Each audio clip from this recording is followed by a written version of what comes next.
What's up, Chemies? It's your Powerpuff Chad. So today, come with me and know how a fan goes to war, aka ticket selling. So I purchased a ticket for 17's Right Here tour in Bulacan and gaganapin to on January 18 and 19, 2025. Here's the current queuing situation. We have a queuing number also para mas maayos yung pila.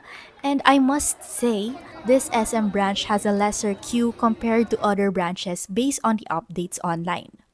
Finally, the line starts to move and fans are very excited and nervous at the same time since baka magkaubusan na ng tickets. There are carrots who finally secured their tickets, so let's see kung anong naging experience nila. My name is Cholo. My name is Sam. I'm Princess Tumala. Hi, I'm Erin. Songchol. Songchol. OT13. Charot. Songkwan. I'm a Jonghan and Songchol bias po. Bias ko si Wonu, D8 pati si Chol. This is actually my first time experiencing a ticket selling. And for the first time, nagkampo kami ng cousin ko. So, it was a very hectic first time.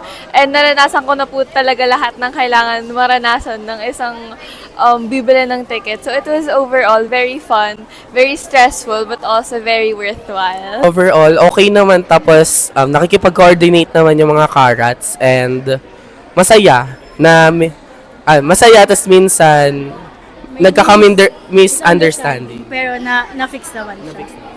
Timestamp po namin is 12 midnight, November Kahapon. 14. Overall experience ko, wait lang. Nag-carrot membership ako, wala akong nakuha. Tapos nung kahapon din wala. So, sabi ng kuya ko, pumunta ako dito gabi. So, andito ako, 10 p.m. nandito na ako hanggang ngayon.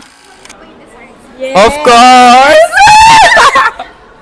Yung hindi ko nakuha yung desired seat ko eh. Kaya nag-downgrade ako ng 5-5 lang. Yun.